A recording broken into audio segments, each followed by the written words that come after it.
शास्त्र खाट पिंग गिरन चढ़ जाए। अंध लखै बदरो सुन जो काल कृपा कराए। गुरु नानक पुरुषोत्तम परम परावरनाथ। जुगल चरण मम बंदना तर कर तर पर माथ। गुरु नानक सुख सिंधु को हाथ जोर प्रणाम।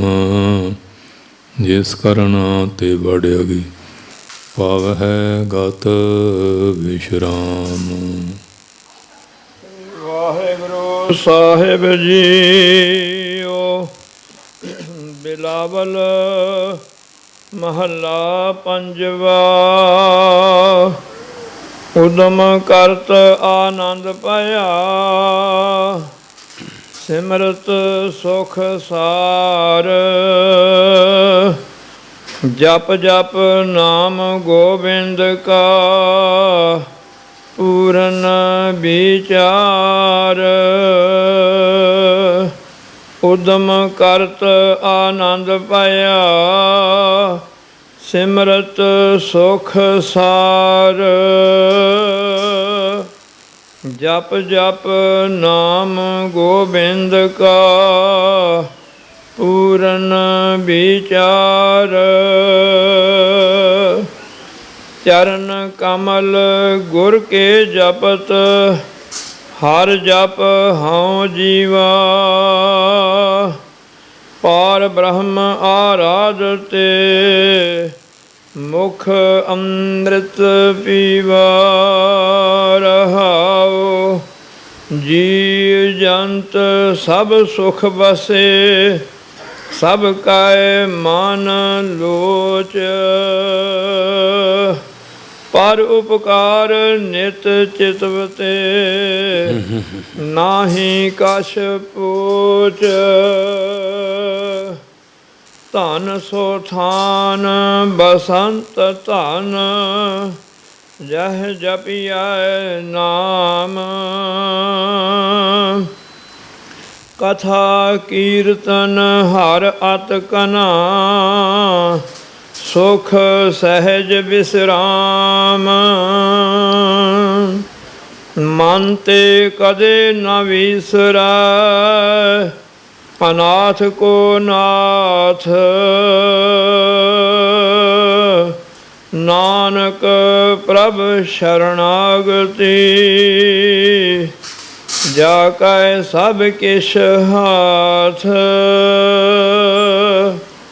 मन ते कदे न विसरै अनाथ को नाथ।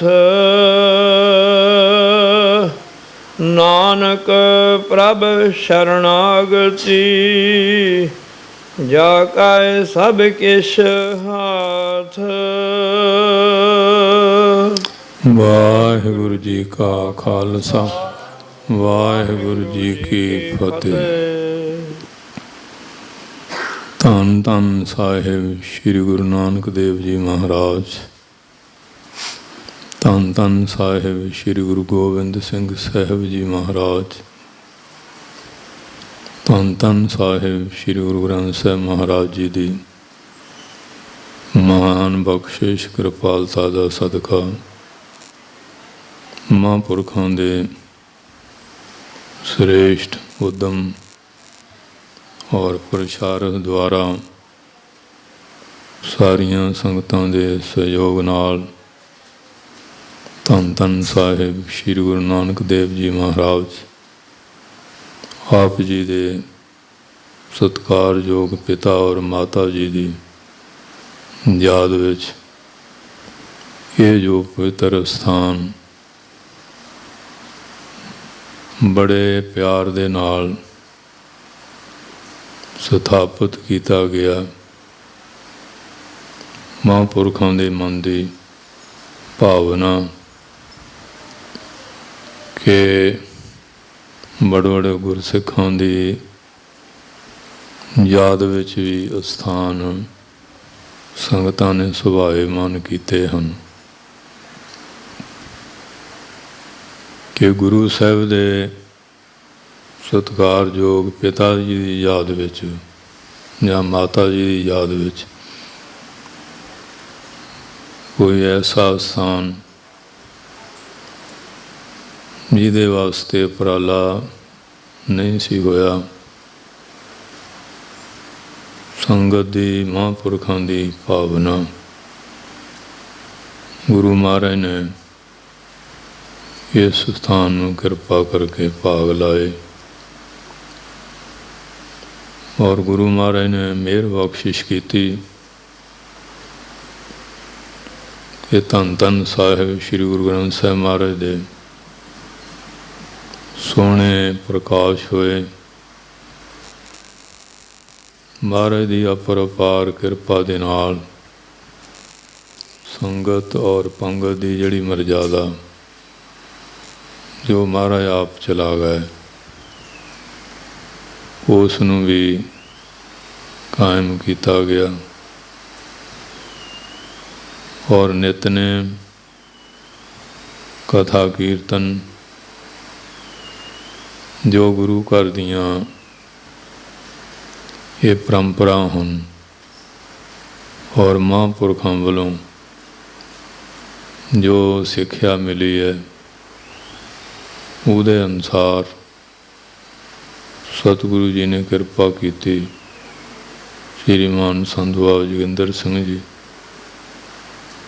ਸੰਗਤਾਂ ਦੇ ਸਹਿਯੋਗ ਨਾਲ ਜਿੱਥੇ ਹੋਰ ਬੜੇ ਪਰਉਪਕਾਰ ਦੇ ਕਾਰਜ ਕਰ ਰਹੇ ਹੈ, ਗੁਰੂ ਮਹਾਰਾਜ ਨੇ ਇਹ ਵੀ ਉਹਨਾਂ ਨੂੰ ਸੁਭਾਗ ਬਖਸ਼ਿਸ਼ ਕੀਤਾ।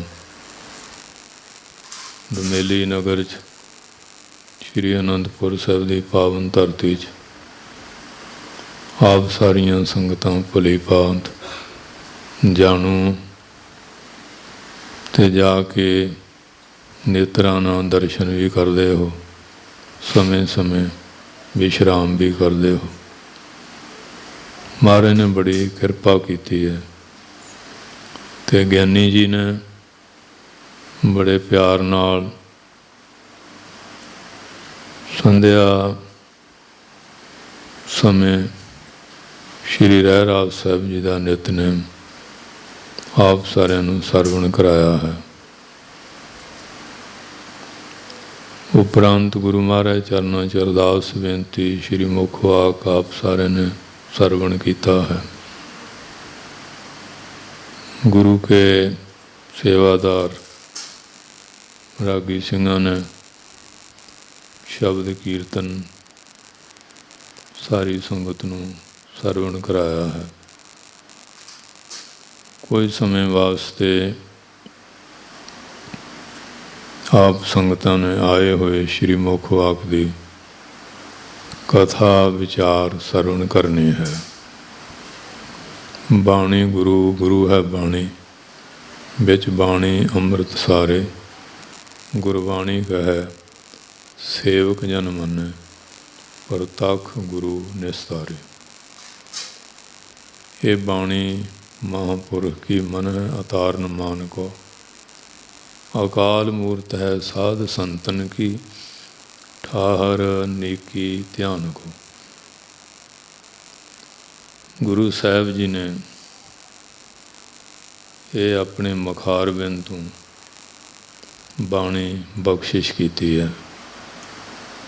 ਬਹੁਤ ਸਾਰੇ ਧਰਮ ਸ਼ਾਸਤਰ ਹਨ, ਆਪੋ ਆਪਣੀ ਜਗ੍ਹਾ ਸਤਿਕਾਰਯੋਗ ਹੈ।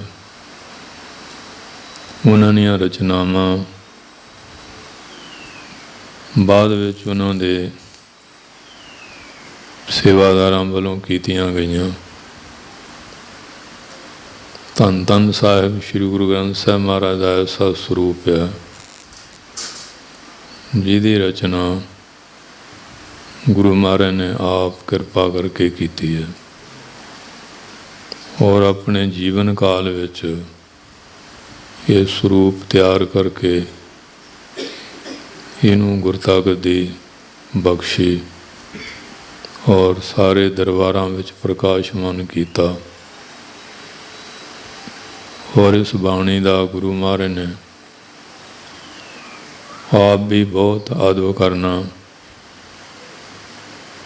ਤੇ ਸੰਗਤ ਨੂੰ ਵੀ ਸਿਖਾਇਆ। ਤੇ ਮਹਾਂਪੁਰਸ਼ਾਂ ਦੇ ਬਚਨ ਵੀ ਦੇਖੇ ਆ। ਧੰਨ ਧੰਨ ਬਾਬਾ ਜਵਾਲਾ ਸਿੰਘ ਜੀ ਮਹਾਰਾਜ ਹਰਖੋਵਾਲ ਵਾਲੇ ਡਮੇਲੀ ਨਗਰ ਵਿੱਚ ਉਹਨਾਂ ਦਾ ਆਉਣਾ ਜਾਣਾ ਬੇਅੰਤਵਾਰ ਹੁੰਦਾ ਸੀ। ਧੰਨ ਧੰਨ ਸਾਹਿਬ ਸ਼੍ਰੀ ਗੁਰੂ ਹਰਗੋਬਿੰਦ ਸਾਹਿਬ ਜੀ ਮਹਾਰਾਜ ਦੇ ਪਾਵਨ ਸਥਾਨ ਥੰਮ ਸਾਹਿਬ ਔਰ ਆਪ ਜੀ ਦੇ ਬਹੁਤ ਪਿਆਰੇ ਧੰਨ ਧੰਨ ਬਾਬਾ ਦਲੀਪ ਸਿੰਘ ਜੀ, ਬਾਬਾ ਮਸਤ ਜੀ, ਜੋ ਮਹਾਂਪੁਰਖਾਂ ਦੀ ਕੁਟੀਆ ਅਸਥਾਨ ਤਪੋ ਭੂਮੀ, ਉੱਥੇ ਵੀ ਕਿਰਪਾ ਕਰਦੇ ਸੀ। ਔਰ ਉਸੇ ਸਥਾਨ 'ਤੇ ਆਪ ਜੀ ਨੇ ਸੱਚਖੰਡ ਪਿਆਨਾ ਕੀਤਾ ਤੇ ਆਪ ਜੀ ਨੇ ਚਰਨ ਪਾਏ। ਦਾਸ ਵੀ ਬਚਪਨ 'ਚ ਆਪਣੇ ਸ਼੍ਰੀ ਪਿਤਾ ਜੀ ਦੇ ਨਾਲ ਗਏ। ਕੁਟੀਆ ਦੇ ਨੇੜੇ ਹੀ ਬਾਬਾ ਰਾਣਾ ਜੀ ਦਾ ਸਥਾਨ ਹੈ। ਸੰਤ ਕਪੂਰ ਸਿੰਘ ਜੀ ਵੀ ਉੱਥੇ ਮਹਾਂਪੁਰਖ ਹੋਏ। ਹੁਣ ਤਾਂ ਬਹੁਤ ਸੁੰਦਰ ਸਥਾਨ ਸੁਭਾਇਮਾਨ ਹੈ। ਪਹਿਲੇ ਸਮੇਂ 'ਚ ਸਾਦੇ ਢੰਗ ਦੀ ਕੁਟੀਆ ਸੀ ਤੇ ਸੰਤ ਮਹਾਰਾਜ ਜੀ ਉੱਥੇ ਆਏ। ਇੱਕ ਸਾਦੀ ਜਿਹੀ ਚਾਰਪਾਈ ਉੱਥੇ ਮੌਜੂਦ ਸੀ ਤੇ ਮਹਾਰਾਜ ਉਹਦੇ 'ਤੇ ਸਜ ਗਏ ਤੇ ਸ਼੍ਰੀ ਪਿਤਾ ਜੀ ਦੀ ਜੇਬ ਵਿੱਚ ਸ਼੍ਰੀ ਸੁਖਮਨੀ ਸਾਹਿਬ ਜੀ ਦਾ ਗੁਟਕਾ ਸੀ।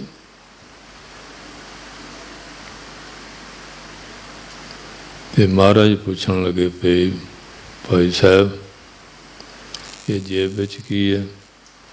ਕਹਿਣ ਲੱਗਾ, ਮਹਾਰਾਜ ਸ਼੍ਰੀ ਸੁਖਮਨੀ ਸਾਹਿਬ ਜੀ ਦਾ ਗੁਟਕਾ। ਜਿਹੜੀ ਜੇਬ ਦਿਲ ਦੇ ਉੱਪਰ ਹੁੰਦੀ ਹੈ ਕਮੀਜ਼ 'ਤੇ, ਕਈ ਵਾਰੀ ਬਖੀਆਂ ਵਿੱਚ ਵੀ ਆਲੇ ਦੁਆਲੇ ਹੁੰਦੀਆਂ। ਮਹਾਰਾਜ ਇੱਕਦਮ ਉੱਠ ਕੇ ਖਲੋ ਗਏ। ਕਹਿੰਦੇ ਅਸੀਂ ਮੰਜੀ 'ਤੇ ਬੈਠੇ ਹਾਂ ਤੇ ਮਹਾਰਾਜ ਦੀ ਬਾਣੀ ਤੇ ਤੁਸੀਂ ਭੁੰਨੇ ਬੈਠੇ ਹਾਂ। ਤੇ ਇੱਥੇ ਆ ਕੇ ਸੱਜੇ ਪਾਸੇ ਮੇਰੇ ਨਾਲ ਬੈਠੋ। ਦੇਖੋ ਬਾਣੀ ਦਾ ਅਦਬ, ਬਾਣੀ ਦਾ ਸਤਿਕਾਰ। ਕਹਿਣ ਲੱਗੇ, ਮਹਾਰਾਜ ਆਪ ਜੀ ਬਰਾਬਰ ਕਿਵੇਂ ਬਹਿ ਸਕਦੇ ਹਾਂ? ਆਪ ਜੀ ਦੇ ਦਾਸ ਹਾਂ, ਸਾਡਾ ਸਥਾਨ ਤੁਹਾਡੇ ਚਰਨਾਂ 'ਚ ਹੀ। ਫਿਰ ਆਪ ਜੀ ਬਾਣੀ ਦਾ ਹੀ ਅਦਬ ਕਰਨਾ ਪਿਆ। ਗੁਟਕਾ ਸਾਹਿਬ ਆਪ ਜੀ ਲੈ ਲਓ। ਮਹਾਰਾਜ ਨੂੰ ਗੁਟਕਾ ਸਾਹਿਬ ਫੜਾ ਦਿੱਤਾ ਗਿਆ। ਕਹਿੰਦੇ ਨਹੀਂ, ਇੱਥੇ ਆ ਕੇ ਬੈਠ। ਮਹਾਰਾਜ ਕਹਿਣ ਲੱਗੇ ਕਿ ਸ੍ਰੀ ਸੁਖਮਨੀ ਸਾਹਿਬ ਜੀ ਦੇ ਵਿੱਚੋਂ ਬ੍ਰਹਮ ਗਿਆਨੀ ਦੀ ਜੋ ਅਸ਼ਟਪਦੀ ਹੈ ਉਹਦਾ ਪਾਠ ਕਰੋ। ਉਹਨਾਂ ਨੇ ਫਿਰ ਪਾਠ ਕੀਤਾ ਤੇ ਮਹਾਰਾਜ ਜੀ ਨੇ ਆਪਣੇ ਮੁਖਾਰਬਿੰਦ ਤੋਂ ਬ੍ਰਹਮ ਗਿਆਨੀ ਦੀ ਸਾਰੀ ਅਸ਼ਟਪਦੀ ਦੇ ਅਰਥ ਸੰਗਤ ਨੂੰ ਸਰਵਣ ਕਰਾਏ। ਗੱਜ ਕੇ ਬੋਲੋ ਸ੍ਰੀ ਵਾਹਿਗੁਰੂ। ਬਚਨ ਮੈਨੂੰ ਯਾਦ ਆਇਆ ਕਿਉਂਕਿ ਡਮੇਲੀ ਨਗਰ ਦੇ ਨਾਲ ਮਹਾਂਪੁਰਖਾਂ ਦਾ ਬਹੁਤ ਪਿਆਰ ਸੀ। ਸੰਗਤ ਵੀ ਸਾਰੀ ਪਿਆਰ ਕਰਦੀ ਸੀ, ਡੇਰੇ ਦੇ ਸੇਵਾਦਾਰ ਵੀ ਸਾਰੇ। ਬਾਬਾ ਹਰਵੰਸ ਸਿੰਘ ਜੀ, ਬਾਬਾ ਸਰਵਣ ਸਿੰਘ ਜੀ ਪਹਿਲੇ ਮਹਾਂਪੁਰਖ। ਸੰਤ ਜੋਗਿੰਦਰ ਸਿੰਘ ਉਸ ਵੇਲੇ ਮਹਾਂਪੁਰਖਾਂ ਦੇ ਵਿਦਿਆਰਥੀ ਸੀ, ਸੇਵਾ ਵੀ ਕਰਦੇ ਸੀ, ਨਾਲ ਵਿਦਿਆਰਥੀਆਂ ਤੋਂ ਸੇਵਾ ਵੀ ਪੂਰੀ ਲੈਂਦੇ ਸੀ। ਨਿਰਾ ਵਿਦਿਆ ਨਹੀਂ, ਸੇਵਾ ਨਿਤਨੇਮ ਵੀ। ਅਤੇ ਗੁਰਦੁਆਰਾ ਸਾਹਿਬ ਸ਼ਬਦ ਚੌਂਕੀ ਦੀ ਸੇਵਾ ਵੀ, ਲੰਗਰ ਦੀ ਸੇਵਾ ਵੀ। ਸੋ ਮਹਾਰਾਜ ਨੇ ਆਪਣੇ ਮੁਖਾਰਬਿੰਦ ਤੋਂ ਸੁਖਮਨੀ ਸਾਹਿਬ ਜੀ ਦੀ ਬ੍ਰਹਮ ਗਿਆਨੀ ਦੀ ਜੋ ਅਸ਼ਟਪਦੀ ਹੈ, ਆਪ ਵਿਆਖਿਆ ਸਰਵਣ ਕਰਾਈ। ਅਤੇ ਸਰਵਣ ਕਰਨ ਦਾ ਸ਼ੁਭ ਸਮਾਂ ਮਿਲਿਆ, ਕਿਉਂਕਿ ਇਸ ਸਲੋਕ ਦੀ ਵਿਆਖਿਆ ਅਸ਼ਟਪਦੀ 'ਚ ਹੈ ਨਾ, ਮਨ ਸਾਚਾ ਮੁਖ ਸਾਚਾ ਸੋਏ, ਅਵਰ ਨਾ ਪੇਖੈ ਏਕ ਸਵੈਨ ਕੋਏ, ਨਾਨਕ ਇਹ ਲੱਛਣ ਬ੍ਰਹਮ ਗਿਆਨੀ ਹੋਏ। ਕਿਉਂ ਪਹਿਲਾਂ ਸਲੋਕ ਹੈ ਨਾ 24 ਅਸ਼ਟਪਦੀਆਂ, ਔਰ 8 ਪੌੜੀਆਂ, 10 ਪੰਗਤੀਆਂ। ਸਲੋਕ ਵਿੱਚ ਸਾਰੀ ਵਿਆਖਿਆ ਅਸ਼ਟਪਦੀ ਜਿਹੜੀ ਉਹ ਸਾਰਾ ਅਰਥ ਸਲੋਕ ਦਾ ਕੀਤਾ। ਅੰਤ ਵਿੱਚ ਸੁਖਮਨੀ ਸਾਹਿਬ ਦਾ ਮਹਾਤਮ ਵੀ ਦੱਸਿਆ, ਆਪ ਸਾਰੇ ਪੜ੍ਹਦੇ ਹਾਂ, ਗੁਰੂ ਘਰ 'ਚ ਵੀ ਨਿਤਨੇਮ 'ਚ ਵੀ। ਬਚਨ ਯਾਦ ਆਇਆ ਕਿ ਦੇਖੋ ਐਡੀਆਂ ਸ਼ਖਸੀਅਤਾਂ ਜਿਨ੍ਹਾਂ ਨੂੰ ਲੋਕ ਕਿੰਨਾ ਪੂਜਦੇ, ਸਤਿਕਾਰ ਪਿਆਰ ਕਰਦੇ ਸੀ, ਉਹਨਾਂ ਦੇ ਮਨਾਂ ਵਿੱਚ ਬਾਣੀ ਦਾ ਕਿੰਨਾ ਅਦਬ, ਕਿੰਨਾ ਸਤਿਕਾਰ ਹੈ।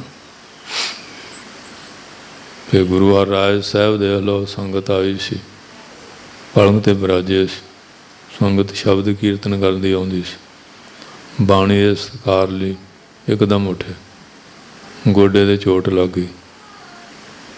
ਸੰਗਤ ਕਹਿੰਦੀ ਮਹਾਰਾਜ ਵੀ ਆਪ ਹੜਬੜਾ ਕੇ ਇੰਨੀ ਛੇਤੀ ਉੱਠੇ।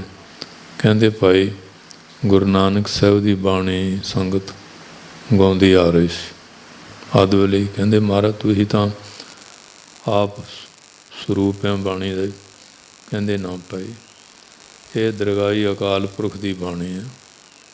ਜਿਨ ਪੈ ਬਾਣੀ ਅਦਬ ਨਾ ਧਾਰਾ, ਸੋ ਸਿੱਖ ਜਾਨੋ ਨਹੀਂ ਹਮਾਰਾ। ਗੁਰੂ ਸਾਹਿਬ ਆਪ ਕਰਦੇ ਰਹੇ, ਮਹਾਂਪੁਰਖ ਕਰਦੇ ਰਹੇ।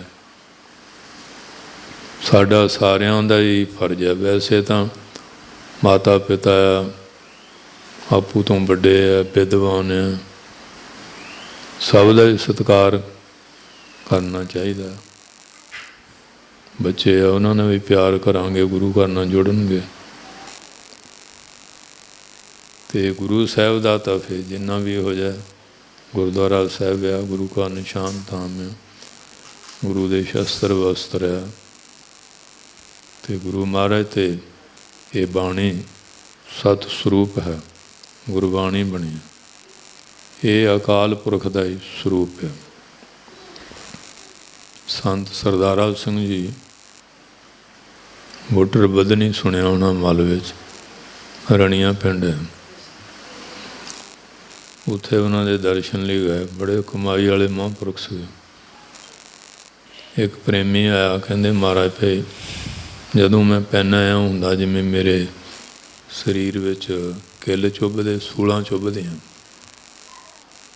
ਸੰਤ ਜਾਣ ਸੀ। ਕਹਿਣ ਲੱਗੇ ਤੂੰ ਗੁਰੂ ਗ੍ਰੰਥ ਸਾਹਿਬ ਦਾ ਪਾਠ ਕਰਦਿਆਂ ਅਤੇ ਹੱਦ ਰੱਖਣ ਵਾਸਤੇ ਪੱਗ ਦਾ ਜਿਹੜਾ ਪਿੰਨ ਸੀ ਉਹ ਗੁਰੂ ਗ੍ਰੰਥ ਸਾਹਿਬ ਦੇ ਵਿੱਚ ਰੱਖ ਦਿੱਤਾ। ਅਤੇ ਜਦੋਂ ਮਹਾਰਾਜ ਦੇ ਸਰੀਰ ਵਿੱਚ ਤੂੰ ਕਿੱਲ ਦਿੱਤਾ ਅਤੇ ਤੇਰੇ ਕਿੱਲ ਚੁੱਭਣੇ ਹੀ ਆ। ਅਤੇ ਸੰਤਾਂ ਨੇ ਉੱਥੇ ਪੰਨਾ ਵੀ ਦੱਸਤਾ, ਮਹਾਰਾਜ ਦਾ ਅੰਗ ਵੀ ਪਹਿਨੇ ਅੰਗ 'ਤੇ ਉਹ ਕਿਤੇ ਰੱਖਤਾ, ਮੁੜ ਕੇ ਚੇਤਾ ਭੁੱਲ ਗਿਆ। ਜੇਲੇ ਜਾ ਕੇ ਕੱਢਿਆ, ਕਹਿੰਦੇ ਮਹਾਰਾਜ ਮਾਫ਼ ਕਰ ਦਿਓ। ਦੇਖੋ ਸੰਤ ਮਹਾਂਪੁਰਖਾਂ ਦੀ ਸੋਚ। ਕਹਿੰਦੇ ਭਾਈ ਇਹ ਗੁਰੂ ਗ੍ਰੰਥ ਜਾਂ ਪੰਥ ਦੀ ਗਲਤੀ ਹੋਵੇ ਨਾ, ਉਹ 5 ਪਿਆਰੇ ਬਖਸ਼ ਸਕਦੇ, ਮੈਂ ਇਕੱਲਾ ਨਹੀਂ ਬਖਸ਼ ਸਕਦਾ। ਇਹ ਗੁਰੂ ਗ੍ਰੰਥ ਸਾਹਿਬ ਬੇਅਦਬੀ ਹੈ। ਸ਼੍ਰੀ ਅਕਾਲ ਤਖਤ ਸਾਹਿਬ ਜਾਓ, ਉੱਥੇ ਪੰਜਾਂ ਪਿਆਰਿਆਂ ਨੂੰ ਬੇਨਤੀ ਕਰੋ, ਉਹ ਬਖਸ਼ਣਗੇ। ਜੋ ਤਨਖਾਹ ਲਾਉਣਗੇ ਉਹ ਫਿਰ ਕਰ ਲਿਓ ਸੇਵਾ। ਦੇਖੋ ਮਹਾਂਪੁਰਖਾਂ ਦੀ ਸੋਚ। ਇਸ ਕਰਕੇ ਸਮੁੱਚੇ ਸਿੱਖ ਜਗਤ ਕੀ ਸਾਰੀ ਮਨੁੱਖਤਾ ਲਈ, ਸੰਗਤਾਂ ਵਾਸਤੇ ਇਹ ਬਚਨ ਤਾਂ ਸਾਂਝੇ ਕੀਤੇ ਆ।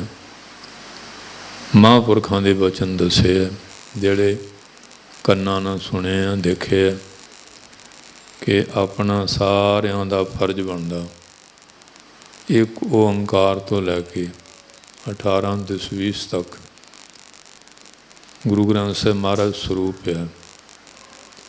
ਇਹਦਾ ਆਦਬ ਸਤਿਕਾਰ ਕਰਨਾ ਬਹੁਤ ਜ਼ਰੂਰੀ ਹੈ। ਗੁਟਕਾ ਸਾਹਿਬ ਹੈ, ਪੋਥੀ ਸਾਹਿਬ ਹੈ, ਬਾਣੀ ਸਾਰੀ ਮਹਾਰਾਜ ਦਾ ਰੂਪ ਹੈ। ਜਿੰਨਾ ਸਤਿਕਾਰ ਕਰੋਗੇ ਉਨੀ ਬਖਸ਼ਿਸ਼ ਵੀ ਮਿਲੇਗੀ। ਸੋ ਇਸ ਵਾਸਤੇ ਆਓ, ਜੋ ਮਹਾਰਾਜ ਨੇ ਸ਼ਬਦ ਬਖਸ਼ਿਆ ਉਹਦੀ ਵਿਚਾਰਧਾਰਾ ਸੁਣੀਏ। ਪਾਤਸ਼ਾਹ ਜੀ ਕਿਰਪਾ ਕਰਦੇ ਹਨ। ਸ੍ਰੀ ਵਾਹਿਗੁਰੂ ਸਾਹਿਬ ਜੀਓ। ਬਿਲਾਵਲ ਮਹੱਲਾ ਪੰਜਵਾ। ਬਿਲਾਵਲ ਰਾਗ ਦੀ ਬਾਣੀ ਹੈ।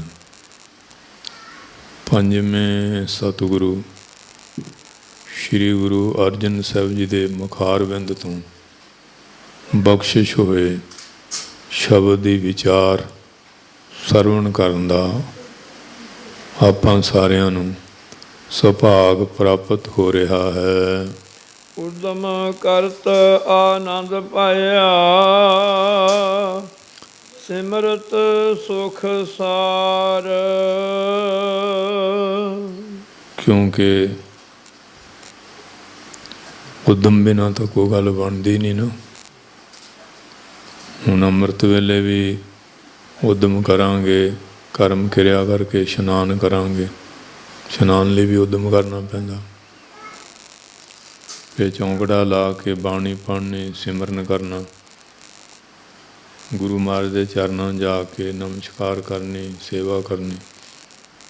ਦੁਨਿਆਵੀ ਕਾਰੋਬਾਰ ਵੀ ਕੋਈ ਲੈ ਲਓ, ਮਾਇਆ ਪਦਾਰਥਾਂ ਵਾਸਤੇ ਵੀ ਉਦਮ ਤਾਂ ਹਰ ਥਾਂ ਹੀ ਹੈਗਾ। ਵਿਦਿਆਰਥੀ ਵੀ ਆਲਸੀ ਕਰਨਗੇ, ਕਿਵੇਂ ਬੜਬੜੀਆਂ ਡਿਗਰੀਆਂ ਲੈਣਗੇ, ਉਦਮ ਤਾਂ ਕਰਨਾ ਹੀ ਪਏਗਾ।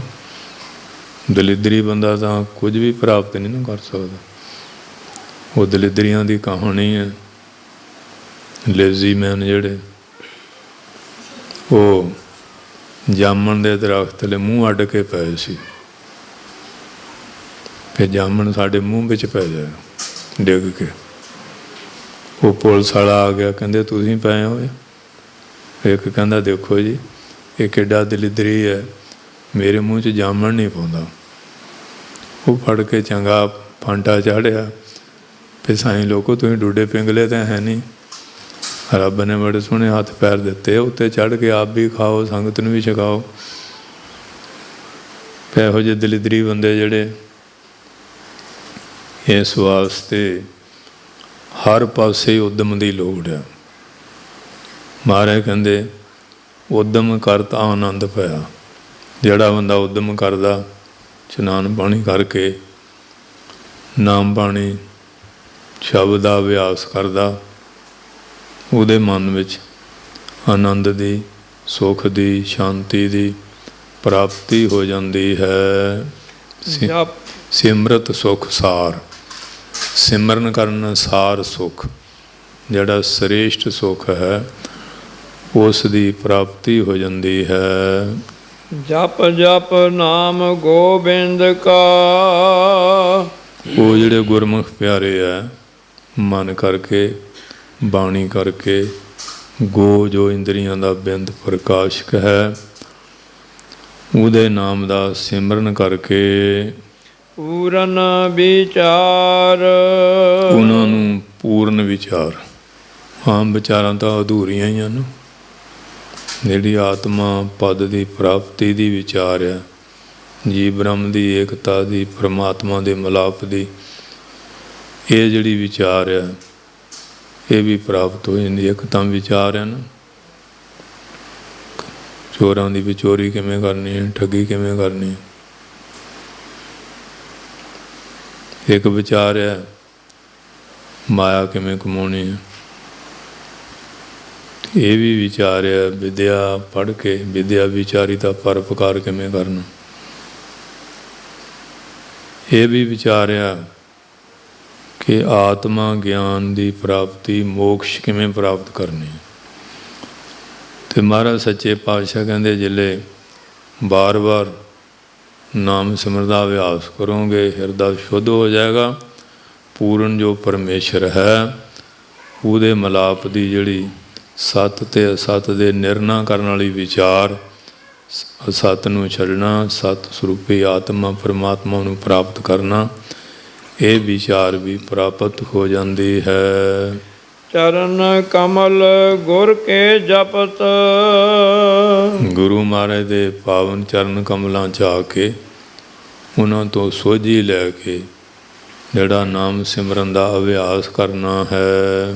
ਹਰ ਜਪ ਹਉ ਜੀਵਾ। ਫਿਰ ਇੰਨੀ ਸ਼ਰਧਾ ਇੰਨਾ ਪਿਆਰ ਪੈਦਾ ਹੋ ਜਾਂਦਾ। ਹਰੀ ਪਰਮੇਸ਼ਰ ਦਾ ਨਾਮ ਜਪ ਕੇ ਉਹ ਕਹਿੰਦੇ ਅਸੀਂ ਜਿੰਦੇ ਹਾਂ। ਸਾਡੇ ਜੀਵਨ ਦਾ ਆਧਾਰ ਪਰਮੇਸ਼ਰ ਦਾ ਨਾਮ ਹੈ। ਅਤੇ ਜਦੋਂ ਮਹਾਰਾਜ ਗਏ ਸੀ ਨਾ ਰਾਏਪੁਰ ਦੀ ਤਲਵੰਡੀ, ਅਤੇ ਮਾਤਾ ਜੀ ਕਹਿਣ ਲੱਗੇ ਕਿ ਕੋਈ ਬਚਨ ਸੁਣਾਓ, ਬਚਨ ਬੋਲੋ। ਕਹਿੰਦੇ ਮਾਤਾ ਜੀ ਮੈਂ ਵਿਹਲਾ ਨਹੀਂ। ਕਹਿੰਦੇ ਸਾਨੂੰ ਤਾਂ ਕੁਝ ਕੰਮ ਕਰਦੇ ਨਜ਼ਰ ਨਹੀਂ ਆਉਂਦੇ। ਮਹਾਰਾਜ ਕਹਿੰਦੇ ਆਖਾਂ ਜੀਓ ਬਿਸਰੈ ਮਰ ਜਾਓ, ਆਖਣ ਔਖਾ ਸਾਚਾ ਨੂੰ। ਅਸੀਂ ਹਰ ਵੇਲੇ ਉਸ ਪਰਮਾਤਮਾ ਦਾ ਜਿਹੜਾ ਨਾਮ ਉਹ ਜਪਦੇ ਹਾਂ, ਕਿਉਂਕਿ ਗੁਰਸਿੱਖ ਨੂੰ ਕਦੀ ਵੀ ਮਹਾਰਾਜ ਨੇ ਵਿਹਲਾ ਨਹੀਂ ਰਹਿਣ ਦਿੱਤਾ। ਜਾਂਦਾ ਧਰਮ ਦੀ ਕਿਰਤ ਕਰਨੀ ਉਦੋਂ ਵੀ ਨਾਮ ਜਪਣਾ, ਜਦੋਂ ਵਿਹਲਾ ਆ ਉਦੋਂ ਵੀ ਉੱਠਦੇ ਬਹਿੰਦੇ ਸੌਂਦੇ ਜਾਗਦੇ ਹਰ ਵੇਲੇ ਸ਼ਬਦ ਨੇ ਸੁਰਤੀ ਜਿਹੜੀ ਹੈ ਜੋੜ ਕੇ ਰੱਖਣੀ ਹੈ। ਇਸ ਕਰਕੇ ਫਿਰ ਪੜ੍ਹੋਗੇ ਨਹੀਂ ਜੀ। ਚਰਨ ਕਮਲ ਗੁਰ ਕੇ ਜਪਤ। ਗੁਰੂ ਮਹਾਰਾਜ ਦੇ ਚਰਨਾਂ ਨਾਲ ਪਿਆਰ ਪਾ ਕੇ ਗੁਰੂ ਮਹਾਰਾਜ ਦਿੱਤਾ ਹੋਇਆ ਜੋ ਉਪਦੇਸ਼ ਆ ਉਹਨੂੰ ਜਪ ਕਰਕੇ ਹਰ ਜਪ ਹਉ ਜੀਵਾ। ਔਰ ਇੰਨਾ ਪਿਆਰ ਸਿਮਰਨਾ ਪੈਦਾ ਹੋ ਜਾਏ ਕਿ ਹਰੀ ਦਾ ਨਾਮ ਜਪ ਕੇ ਅਸੀਂ ਜਿੰਦੇ ਹਾਂ। ਠੀਕ। ਕਿਉਂਕਿ ਕਹਿੰਦੇ ਉਹਨੂੰ ਜੀ ਬਦੜੋ ਜੀਂਦਾ ਹੀ ਮਰਿਆ ਕਿਹਾ ਜਿਹੜਾ ਪਰਮੇਸ਼ਰ ਦਾ ਨਾਮ ਨਹੀਂ ਜਪਦਾ। ਅਤ ਸੁੰਦਰ ਕਲੀਨ ਚਤਰ ਮੁਖ ਗਿਆਨੀ ਧਨਵੰਤ ਸਿਮਰਤ ਕਹੀਏ ਨਾਨਕਾ ਜੇ ਪ੍ਰੀਤ ਨਹੀਂ ਭਗਵੰਤ। ਜੇ ਉਹਦੇ ਚਰਨਾਂ ਨਾਲ ਪ੍ਰੀਤੀ ਨਹੀਂ, ਸਿਮਰਨਾ ਸੁਰਤੀ ਨਹੀਂ ਜੋੜੀ। ਬਾਬਾ ਫਰੀਦ ਸਾਹਿਬ ਕਹਿੰਦੇ ਨਾ ਅੱਜ ਫਰੀਦਾ ਅਜ ਨਾ ਸੁੱਤੀ ਕੰਤ ਸਿਉ ਅੰਗ ਮੁੜੇ ਮੁੜ ਜਾਏ। ਮੇਰਾ ਹਿਰਦਾ ਦੋਹਰਾ ਹੋ ਜਾਂਦਾ। ਜਿਵੇਂ ਪਰਮਾਤਮਾ ਨਾਲ ਸੌਣਾ ਕੀ ਅਭੇਦ ਅਵਸਥਾ ਨਾਮ ਦੀ ਕਮਾਈ ਕਰਕੇ ਨਹੀਂ ਪ੍ਰਾਪਤ ਕੀਤੀ, ਸਮਾਧੀ ਦਾ ਆਨੰਦ ਨਹੀਂ ਲਿਆ। ਜਾਏ ਪੁੱਛੋ ਡੋਹਾਗਣੀ ਤੁਮ ਕਿਉਂ ਰਹਿਣ ਵਿਆਹ। ਜਿਨ੍ਹਾਂ ਦਾ ਜੀਵਨ ਛੁੱਟੜ ਵਾਂਗੂ ਮਨਮੁਖ ਸਾਖਤ ਲੋਕ ਆ, ਉਹਨਾਂ ਨੂੰ ਪੁੱਛੋ ਸਿਮਰਨ ਤੋਂ ਬਿਨਾਂ ਪਰਮਾਤਮਾ ਨਾਲ ਟੁੱਟ ਕੇ ਉਹਨਾਂ ਦੀ ਉਮਰ ਰੂਪੀ ਰਾਤ ਕਿਵੇਂ ਬੀਤ ਰਹੀ। ਅਤੇ ਜਿਨ੍ਹਾਂ ਨੂੰ ਇਹ ਅਵਸਥਾ ਦਾ ਆਨੰਦ ਆਇਆ ਉਹ ਇਹ ਬਚਨ ਲਿਖ ਕੇ ਗਏ। ਇਸ ਕਰਕੇ ਹਰੀ ਦਾ ਨਾਮ ਜਪ ਕੇ ਅਸੀਂ ਜਿੰਦੇ ਹਾਂ। ਸਾਨੂੰ ਜੀਵਨ ਪਦਵੀ ਦਾ ਵਧੇ ਮੁਕਤੀ ਦਾ ਆਨੰਦ ਪ੍ਰਾਪਤ ਹੁੰਦਾ ਹੈ। ਪਾਰ ਬ੍ਰਹਮ ਆਰਾਧਤੇ। ਉਹ ਗੁਰਮੁਖ ਪਿਆਰੇ ਹਮੇਸ਼ਾ ਪਾਰ ਬ੍ਰਹਮ ਪਰਮੇਸ਼ਰ ਦੇ ਨਾਮ ਦਾ ਆਰਾਧਨ ਕਰਦੇ। ਗਿਆਨੀ ਜੋਤ ਸਿੰਘ ਜੀ ਨੇ ਸੰਤ ਮਹਾਰਾਜ ਨੂੰ ਬੇਨਤੀ ਕੀਤੀ, ਮਹਾਰਾਜ ਆਪ ਜੀ ਆਪਣੇ ਕੋਈ ਬਾਣੀ ਦੇ ਨਿਤਨੇਮ ਬਾਰੇ ਕਿਰਪਾ ਕਰ ਦਿਓ। ਕਿੰਨਾ ਕਰਦੇ ਹੁੰਦੇ ਸੀ। ਮਹਾਰਾਜ ਕਹਿਣ ਲੱਗੇ ਗਿਆਨੀ ਜੀ ਇਹ ਗੁਪਤ ਗੱਲਾਂ ਬਹੁਤੀਆਂ ਨਹੀਂ ਪੁੱਛੀ ਦੀਆਂ, ਅੰਤ ਨਹੀਂ ਲਈਦਾ ਹੁੰਦਾ। ਕਹਿੰਦੇ ਨਹੀਂ ਮਹਾਰਾਜ, ਫਿਰ ਸੁਣਨ ਵਾਲਿਆਂ ਨੂੰ ਉਤਸ਼ਾਹ ਵੀ ਹੋ ਜਾਂਦਾ, ਪਿਆਰ ਵੀ ਵੱਧਦਾ। ਕਹਿਣ ਲੱਗੇ ਸੁਣ ਲੈ, 1926 ਤੋਂ ਲੈ ਕੇ 1934 ਤੱਕ 15 ਸੁਖਮਨੀ ਸਾਹਿਬ, 25 ਜਪਜੀ ਸਾਹਿਬ ਤੇ 5 ਬਾਣੀਆਂ ਦੇ 5 ਨਿਤਨੇਮ ਰੋਜ਼ ਕਰਦੇ ਸੀ।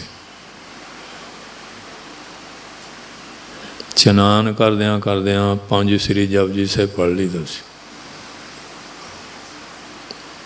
ਕਹਿੰਦੇ ਮਹਾਰਾਜ ਫਿਰ ਇਹ ਬਾਣੀ ਦਾ ਨਿਤਨੇਮ ਤਾਂ ਆਪ ਜੀ ਦਾ ਬੜਾ ਡਾਢਾ ਸੀ, ਤੇ ਬਰਾਜਦੇ ਕਦੋਂ ਸੀ? ਕਹਿੰਦੇ ਇੰਨੇ ਸਮੇਂ ਧਰਤੀ ਨਾਲ ਪਿੱਠ ਨਹੀਂ ਲਾਈ, ਘੁੰਮਦਿਆਂ ਫਿਰਦਿਆਂ ਕਿਤੇ ਨੀਂਦ ਨੇ ਮਾੜਾ ਝੂਟਾ ਦਿੱਤਾ ਤੇ ਉਹ ਪੂਰਾ ਕਰ ਲਿਆ।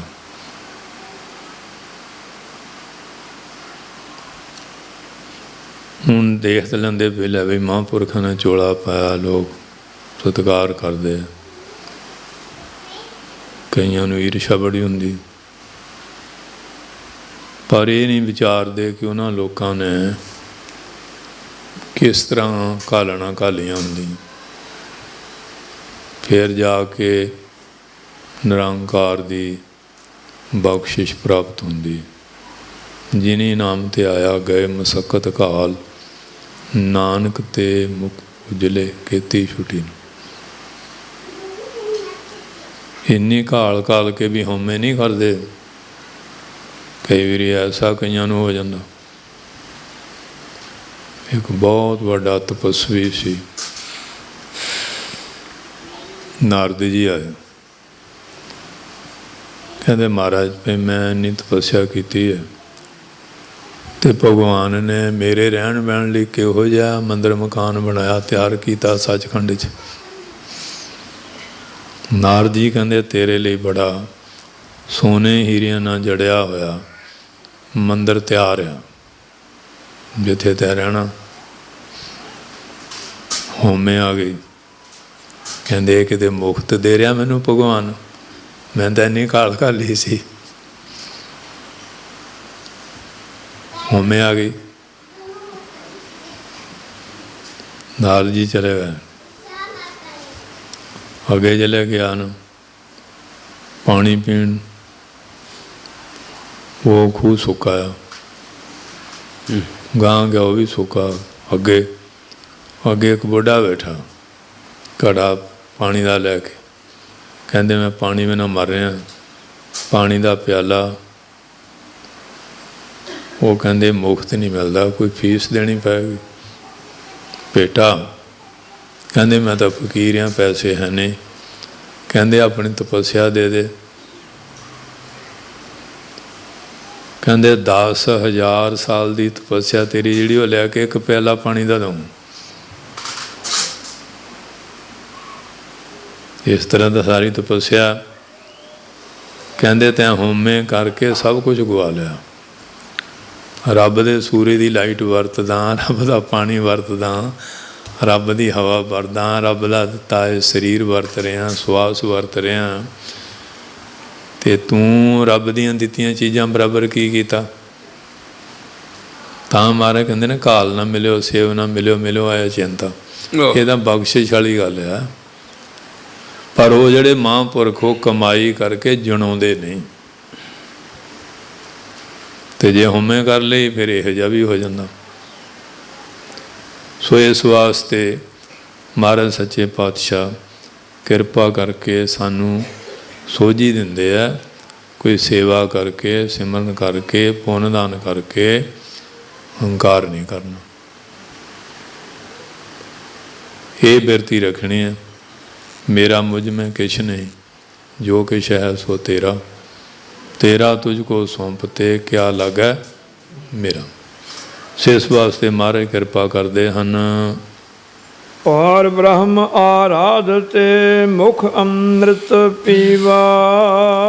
ਉਹ ਗੁਰਮੁਖ ਪਿਆਰੇ ਹਉਮੈ ਤੋਂ ਰਹਿਤ ਹੋ ਕੇ, ਨਿਮਰਤਾ ਗਰੀਬੀ ਹਲੀਮੀ ਧਾਰ ਕੇ ਪਰਮੇਸ਼ਰ ਦੇ ਨਾਮ ਦੀ ਆਰਾਧਨਾ ਕਰਦੇ ਹਨ। ਅਤੇ ਮੁਖ ਤੋਂ ਇਹ ਨਾਮ ਰੂਪੀ ਅੰਮ੍ਰਿਤ ਨੂੰ ਸਦਾ ਪਾਨ ਕਰਦੇ ਹਨ। ਕਿਉਂ? ਬਾਣੀ ਅੰਮ੍ਰਿਤ ਰੂਪ ਆ, ਇਹਦੇ ਦੁਆਰਾ ਅੰਮ੍ਰਿਤ ਤਿਆਰ ਹੁੰਦਾ। ਕਈ ਕਹਿੰਦੇ ਜੀ ਇਸ ਅੰਮ੍ਰਿਤ ਛਕਣ ਦੀ ਕੀ ਲੋੜ ਹੈ, ਨਾਮ ਹੀ ਅੰਮ੍ਰਿਤ ਹੈ। ਪਰ ਆਪਾਂ ਉਹਨਾਂ ਨੂੰ ਪੁੱਛੀਏ ਵੀ ਜਿਲੇ ਅੰਮ੍ਰਿਤ ਤਿਆਰ ਕੀਤਾ, 5 ਬਾਣੀਆਂ ਪੜ੍ਹਨ ਨੇ ਤਿਆਰ ਹੋਇਆ ਨਾ, ਬਾਣੀ ਦੁਆਰਾ ਤਿਆਰ ਹੋਇਆ ਅੰਮ੍ਰਿਤ। ਤੇ ਦੂਜਾ ਹੁਣ ਦੇਖੋ, ਆਪਾਂ ਧਰਤੀ 'ਚ ਬੋਰ ਕਰਦੇ ਹਾਂ, ਇੱਥੇ ਬੱਚਿਆਂ ਨਹੀਂ ਦੇਖਿਆ ਆਪਣੇ, ਉੱਧਰ ਤਾਂ ਦੇਖਦੇ, ਇੱਥੇ ਵੀ ਦੇਖ ਸਕਦੇ ਜਿੱਥੇ ਕਿਤੇ ਹੋਵੇ। ਬਾਹਰੋਂ ਪਾਣੀ ਪਾਉਣਾ ਪੈਂਦਾ, ਫਿਰ ਉਹ ਪੱਖਾ ਪਾਣੀ ਚੁੱਕਦਾ, ਮੋਟਰ ਪਾਣੀ ਚੁੱਕਦੀ। ਇਸ ਤਰ੍ਹਾਂ ਅੰਦਰੋਂ ਇਹ ਚੀਜ਼ ਜਗਾਉਣ ਵਾਸਤੇ ਜੋ ਮਹਾਰਾਜ ਨੇ ਮਰਜ਼ਾਦਾ ਬਣਾਈ ਹੈ, ਇਹ 5 ਪਿਆਰਿਆਂ ਦੁਆਰਾ ਅੰਮ੍ਰਿਤ ਦੀ ਦਾਤ ਸੰਗਤ ਨੂੰ ਬਖਸ਼ੀ ਜਾਂਦੀ ਕਿ ਅੰਦਰੋਂ ਤੇ ਬਾਹਰੋਂ ਇਹਦਾ ਕਨੈਕਸ਼ਨ ਜੁੜੇ, ਫਿਰ ਇਹ ਅੰਮ੍ਰਿਤ ਦੀ ਧਾਰਾ ਜਿਹੜੀ ਉਹ ਪ੍ਰਕਾਸ਼ਮਾਨ ਹੋਏਗੀ।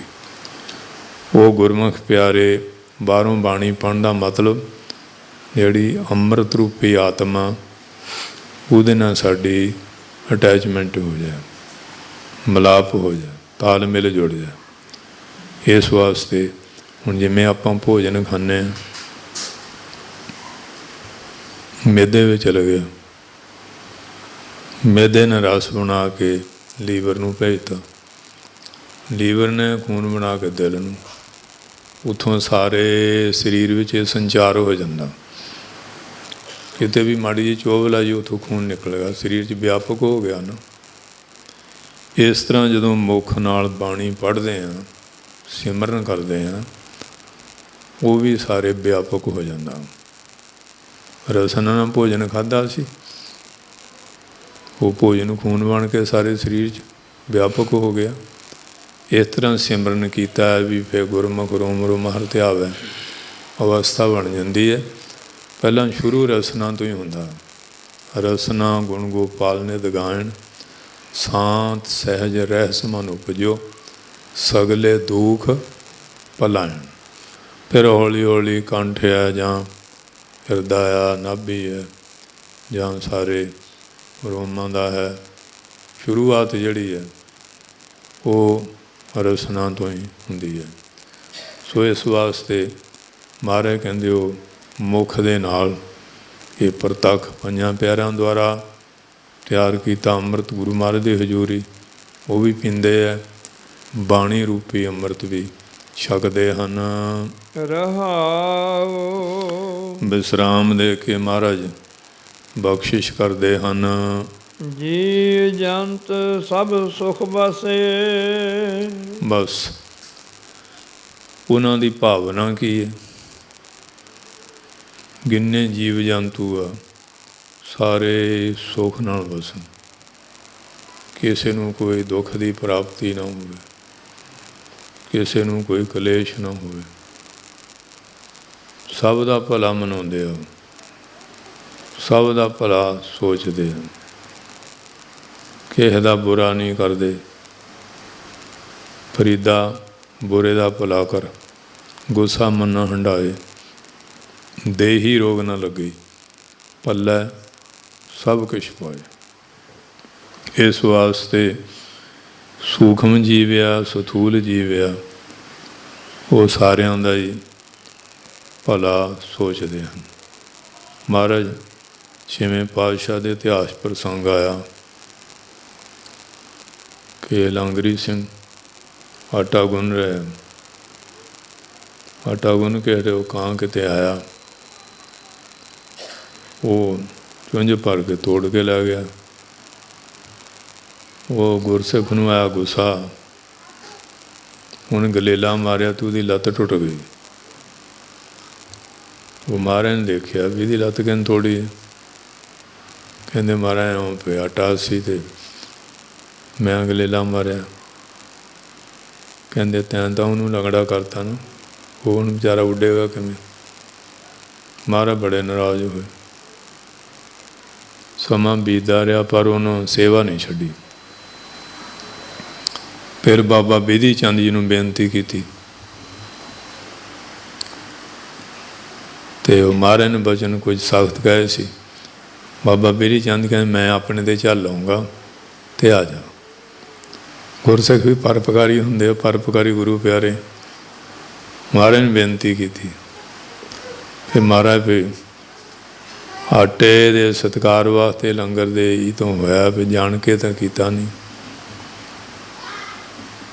ਤੇ ਪੇ ਪੁੱਤਰ ਜਿਹੜੇ ਨਾ ਬੜੇ ਤਕੜੇ ਮੁਸੱਬਰ ਆ। ਮੇਰੀ ਇੱਕ ਬੇਨਤੀ ਹੈ ਵੀ ਆਪਣਾ ਜਿਹੜਾ ਫੋਟੋ ਆ ਨਾ ਇਹਨਾਂ ਨੂੰ ਬਣਾਉਣ ਦਿਓ। ਬਿਧੀ ਚੰਦ ਦਾ ਮਹਾਰਾਜ ਬਚਨ ਨਹੀਂ ਸੀ ਮੋੜਦੇ, ਬਹੁਤ ਪ੍ਰਸੰਨ ਸੀ। ਫਿਰ ਉਹ ਫੋਟੋ ਉਹਨਾਂ ਨੇ ਤਿਆਰ ਕਰਕੇ ਦਿੱਤਾ। ਅੱਜ ਵੀ ਉਹਨਾਂ ਦੇ ਅੰਸ਼ ਕੋ ਹੈ, ਦਰਸ਼ਨ ਸੰਗਤਾਂ ਕਰਦੀਆਂ। ਅਤੇ ਮਹਾਰਾਜ ਨੇ ਫਿਰ ਉਹਨੂੰ ਮਾਫ ਕਰਤਾ।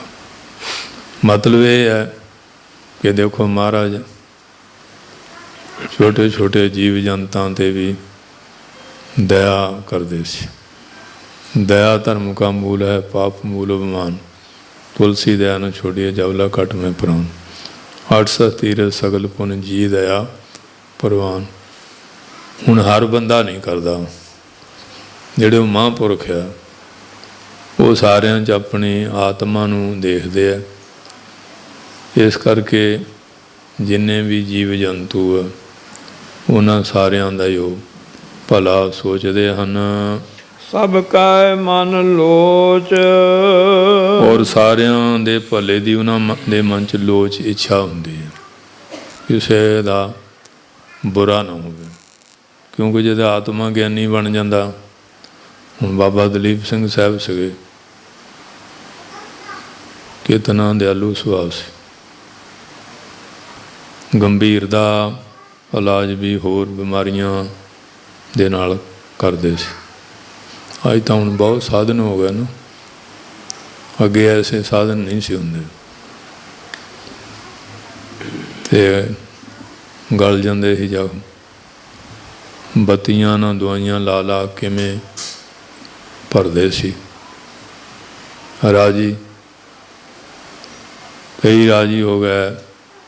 ਸੰਤ ਸਵਰਨ ਸਿੰਘ ਆਪਣੇ ਰਾਗੀ ਸੀ ਡੇਰੇ, ਅਮਰ ਸਿੰਘ ਮੱਝਾਂ ਵਾਲੇ, ਇਹ ਸਾਰੇ ਗੰਭੀਰ ਦੇ ਰੋਗੀ ਸੀ। ਜੋ ਮਹਾਂਪੁਰਖਾਂ ਦੀ ਦਇਆ ਦਾ ਫਲ ਰਾਜੀ ਹੋਣ ਤੋਂ ਬਾਅਦ ਘਰ ਵਾਲੇ ਤੋਂ ਉੱਥੇ ਛੱਡ ਗਏ ਨਾ, ਕਿ ਹੁਣ ਇਹਨਾਂ ਗਲਿਆਂ ਸੜਿਆਂ ਤੋਂ ਆਪਾਂ ਕੀ ਲੈਣਾ। ਮਹਾਂਪੁਰਖ ਰਾਜੀ ਕਰਦੇ, ਉਹ ਮੁੜ ਕੇ ਘਰੇ ਹੀ ਨਹੀਂ ਗਏ। ਸਾਰੀਆਂ ਜ਼ਿੰਦਗੀਆਂ ਸੇਵਾ 'ਚ ਗੁਜ਼ਾਰ ਗਏ। ਇਸ ਤਰ੍ਹਾਂ ਦੇ ਇੱਕ ਨਹੀਂ, ਬੇਅੰਤ ਰੋਗੀ ਲੋਕ। ਪ੍ਰਧਾਨ ਜੀ ਬਾਬਾ ਜੀ ਦੇ ਕੰਪਾਊਂਡਰ ਕਹਿ ਲਓ, ਵੈਦ ਕਹਿ ਲਓ। ਆਮ ਬੰਦਾ ਕਹੇਗਾ ਵੀ ਇਹਨਾਂ ਦੇ ਸਰੀਰ ਦੀ ਨੇਚਰ ਕਿਸ ਤਰ੍ਹਾਂ ਦੀ ਹੈ, ਇਹ ਵੀ ਵੈਦ ਹੋਣਗੇ। ਉਹ ਸਮਝ ਲਓ ਅਸ਼ਵਨੀ ਕੁਮਾਰ ਹੀ ਸੀਗੇ ਜਿਹੜੇ ਦੇਵਤਿਆਂ ਦੇ ਵੈਦ ਆ। ਜਿਹੜੀ ਬਾਬਾ ਜੀ ਦੀ ਔਸ਼ਧਾਲਿਆ ਸੀ, ਕਿੰਨੀ ਸੇਵਾ ਉਹ ਕਰ ਗਏ। ਬਾਬਾ ਜੀ ਵੀ ਦੇਖਦੇ ਰਹੇ, ਆਪਾਂ ਵੀ ਦੇਖਦੇ ਰਹੇ। ਸਾਰਾ ਕਮਰਾ ਦਵਾਈਆਂ ਨਾਲ ਭਰਿਆ ਹੁੰਦਾ ਸੀ। ਰਾਣੇ ਜੱਟਾਂ ਤੋਂ ਲੈ ਕੇ ਨਾ ਡਮੇਲੀ ਤੱਕ ਇੱਕ ਰੋਗੀਆਂ ਦਾ ਤੰਤਾ ਵੱਜਾ ਹੁੰਦਾ ਸੀ। ਉੱਧਰੋਂ ਆਉਣ ਜਾਣੇ ਤੇ ਉੱਧਰ ਜਾਣ ਵਾਲੇ। ਪਿੱਛੇ ਹੱਥ ਕਿਹਦਾ ਸੀ? ਸੰਤ ਮਹਾਰਾਜ ਹਰਖਵਾਲ ਵਾਲਿਆਂ ਦਾ, ਬਾਬਾ ਦਲੀਪ ਸਿੰਘ ਜੀ ਦਾ।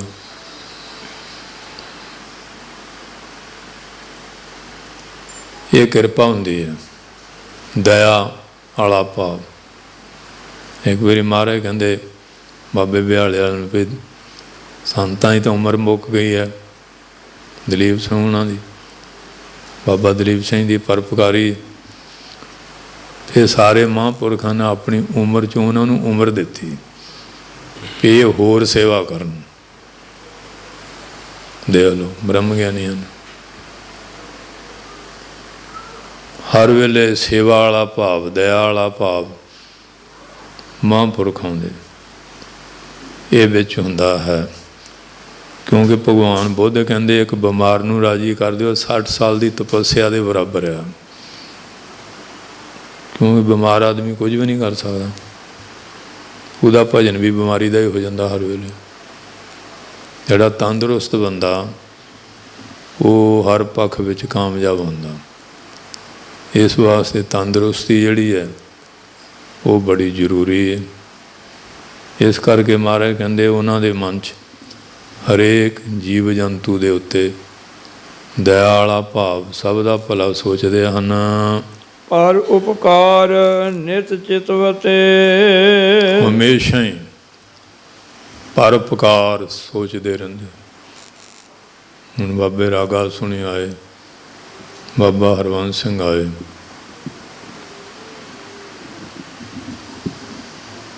ਆਮ ਲੋਕ ਕਹਿੰਦੇ ਅਰਥੀ ਹੈ,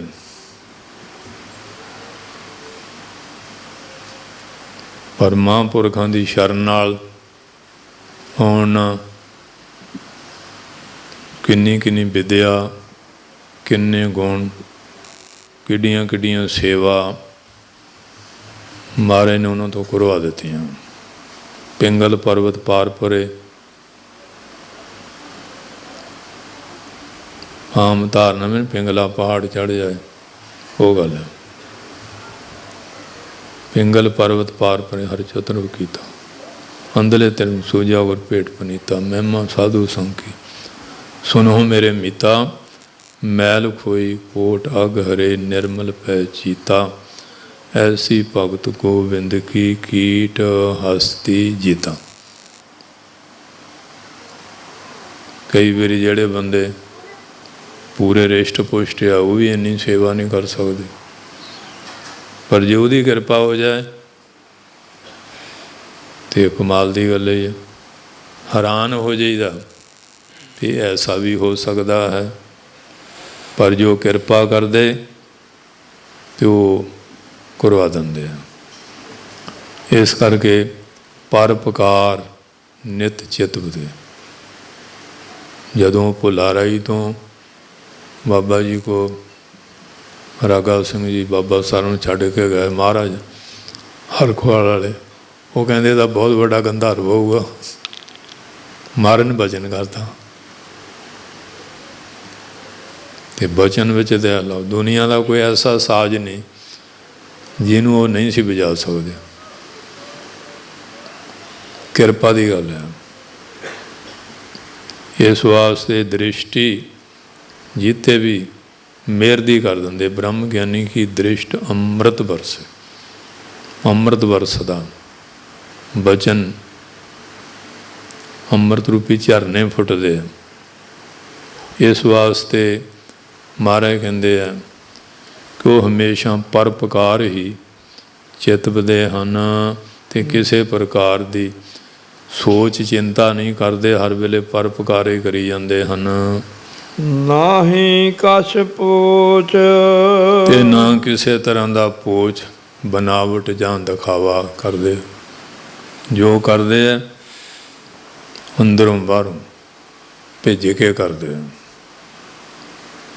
ਅੰਦਰੋਂ ਬਾਹਰੋਂ ਉਹਨਾਂ ਦੀ ਇੱਕ ਵਾਰੀ ਇੱਕ ਬੈਲ ਸੀ ਇੱਧਰੋਂ ਕਸ਼ਮੀਰ ਵੱਲੋਂ ਆਇਆ, ਲਾਲ ਜਿਹਾ ਰੰਗ ਦਾ, ਬੜੀ ਸੇਵਾ ਕੀਤੀ,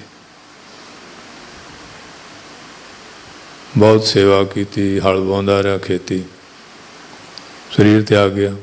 ਕਹਿੰਦੇ ਮਹਾਰਾਜ ਬੈਲ ਦੀ ਗਤੀ, ਮਹਾਰਾਜ ਕਹਿੰਦੇ ਸੂਰਜ ਕਿਰਨ ਮਿਲੇ ਜਲ ਕਾ ਜਲ ਹੁਆ ਰਾਮ। ਕਹਿੰਦੇ ਪਿਛਲਾ ਇਹ ਵੀ ਸੇਵਾਦਾਰੀ ਸੀ, ਕੋਈ ਅਕਾਈ ਰਹਿ ਗਈ ਸੀ, ਉਹ ਪੂਰੀ ਕਰਨ ਲਈ ਆਇਆ ਸੀ, ਦਰਗਾਹ 'ਚ ਪ੍ਰਵਾਨ ਹੋ ਗਈ, ਮੁਕਤ ਹੋ ਗਿਆ। ਜਿੰਨੇ ਬੈਲ ਸੀ ਨਾ, ਦੇਖੋ ਉਹਨਾਂ ਦੀ ਦਇਆ। ਇੱਕ ਇੱਕ ਟੀਨ ਦੇਸੀ ਘਿਓ ਦਾ ਸਿਆਲ ਦੇ ਮਹੀਨੇ ਸ਼ਾਮ ਨੂੰ ਨਾਲ ਨਾ ਦਿੱਤਾ ਜਾਂਦਾ ਸੀ। ਮੂਹਰੇ ਸੁੱਕੀ ਤੂੜੀ ਪਾ ਦੇਣੀ, ਪਾਣੀ ਨਾ ਪੀਣ, ਖੰਘ ਨਾ ਹੋ ਜਾਏ। ਦੇਖੋ ਪਸ਼ੂਆਂ ਦੇ ਉੱਤੇ, ਬੈਲਾਂ 'ਤੇ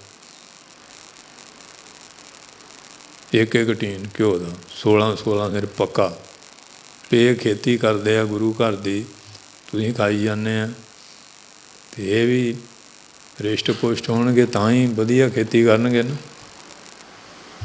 ਅਤੇ ਮਹਾਰਾਜ ਕਹਿੰਦੇ ਸੀ ਜਿੰਨੇ ਮੱਝਾਂ ਗਾਈਆਂ ਪਸ਼ੂ, ਇਹਨਾਂ 'ਤੇ ਜ਼ੁਲਮ ਧੱਕਾ ਨਹੀਂ ਕਰਨਾ।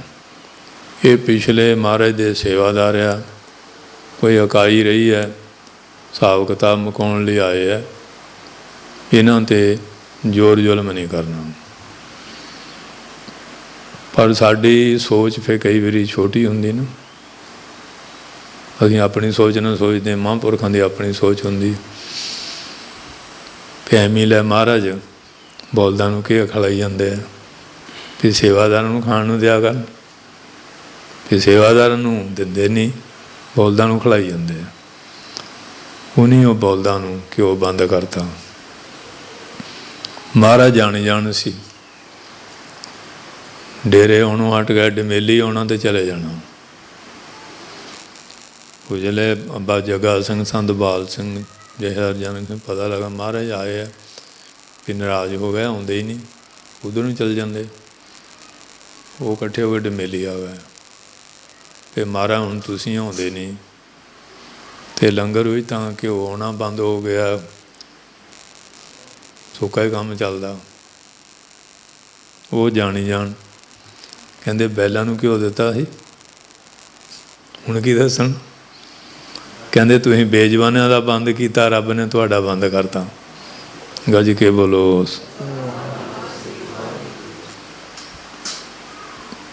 ਇਹ ਆ ਮਹਾਂਪੁਰਖ, ਉਹਨਾਂ ਦੇ ਅੰਦਰ ਇਹ ਦਇਆ ਵਾਲਾ ਭਾਵ ਹੁੰਦਾ ਹੈ। ਉਹ ਕਿਸੇ ਤਰ੍ਹਾਂ ਦੀ ਬਨਾਵਟ ਜਾਂ ਦਿਖਾਵੇ, ਪ੍ਰਪੰਚੀ ਲੀਲਾ ਨਹੀਂ ਕਰਦੇ, ਪੋਚਾ ਪਾਚੀ ਨਹੀਂ ਕਰਦੇ। ਜੋ ਕਰਦੇ ਆ ਅੰਦਰੋਂ ਬਾਹਰੋਂ ਸਾਰਿਆਂ ਨਾਲ ਪਿਆਰ ਭਾਵਨਾ, ਹਰ ਜੀਵ ਜੰਤੂ ਦੇ ਭਲੇ ਦੀ ਗੱਲ ਕਰਦੇ ਹਨ। ਧਨ ਸੁਥਾਨ ਬਸੰਤ ਧਨ, ਜਿੱਥੇ ਉਹ ਰਹਿੰਦੇ ਆ ਉਹ ਸਥਾਨ ਧਨਤਾ ਯੋਗ ਹੋ ਜਾਂਦਾ। ਨਿਤ ਦਿਵਾਲੀ ਸਾਧ ਕੀ ਅੱਠੇ ਪੈਰ ਬਸੰਤ, ਉਹਨਾਂ ਨੇ ਸਦਾ ਹੀ ਦਿਵਾਲੀਆਂ, ਸਦਾ ਹੀ ਬਸੰਤਾਂ ਆ, ਹਮੇਸ਼ਾ ਹੀ ਖੁਸ਼ੀਆਂ ਖੇੜੇ ਉਹਨਾਂ ਕੋਲ ਹੁੰਦੇ ਆ। ਇਹੀ ਉਹ ਵੰਡਦੇ ਹਨ। ਜਹ ਜਪਿਆ ਨਾਮ, ਜਿੱਥੇ ਨਾਮ ਜਪਿਆ ਜਾਂਦਾ ਉੱਥੇ ਸਾਰੀਆਂ ਹੀ ਬਰਕਤਾਂ ਜਿਹੜੀਆਂ ਆ ਕੇ ਸਮਾ ਜਾਂਦੀਆਂ। ਉਸ ਧਰਤੀ 'ਚ ਵੀ ਬਰਕਤ ਆ ਜਾਂਦੀ ਹੈ। 800 ਤੀਰੇ ਜਾਂ ਸਾਧ ਭਗਤ ਹੈ, ਕੋਟ ਬੈਕੁੰਠ ਜੈ ਨਾਮ ਉਚਰੇ। ਕਹਿੰਦੇ ਸ਼ਿਵ ਜੀ ਜਾ ਰਹੇ ਸੀ, ਇੱਕ ਦਿਨ ਥੜਾ ਬਣਾਇਆ, 4 ਪਰਿਕਰਮਾ ਕਰਕੇ ਨਮਸਕਾਰ ਕੀਤੀ। ਮਾਤਾ ਪਾਰਵਤੀ ਜੀ ਕਹਿਣ ਲੱਗੇ ਭੋਲੇਨਾਥ, ਇਹ ਕੋਈ ਮੰਦਰ ਤੇ ਹੈ ਨਹੀਂ ਸਥਾਨ, ਮੱਥਾ ਟੇਕਿਆ। ਕਹਿੰਦੇ ਧਰਤੀ ਅੜੀਕ ਕਰ ਰਹੀ ਹੈ, 100 ਸਾਲ ਨੂੰ ਇੱਕ ਸੰਤ ਨੇ ਆ ਕੇ ਇੱਥੇ ਭਜਨ ਕਰਨਾ। ਅੱਗੇ ਉੱਥੇ ਮੈਂ ਕਹਿੰਦੇ ਇਸ ਧਰਤੀ 'ਤੇ 100 ਸਾਲ ਪਹਿਲਾਂ ਕੋਈ ਮਹਾਂਪੁਰਖ ਭਜਨ ਕਰਕੇ ਗਿਆ। ਇਹ ਸਥਾਨ ਅਲੋਪ ਹੋ ਰਿਹਾ ਸੀ।